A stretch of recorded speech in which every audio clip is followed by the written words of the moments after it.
ba kung napapagod na? Kahit na mahal kita, hindi sapat na dahilan na manatili pa sa tabi mo. Alam ko namang may module ka pa.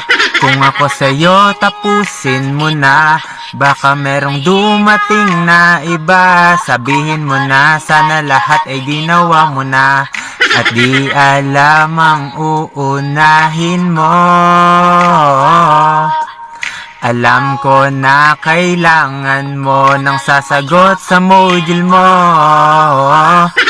Huwag umasang dadating tulong ng iba, dahil ang module gagawin mong mag-isa. Gabi-gabing magpupuyat, magsagot magsulat, hanggang magsawa ang iyong mata. Dahil kailangan mong matapos na ito. Pagod ka na pero walang aasahan na iba ang sarili mo. Di ka na masaya sa'kin, ano pang magagawa ko? Tanggapin ko na lamang ang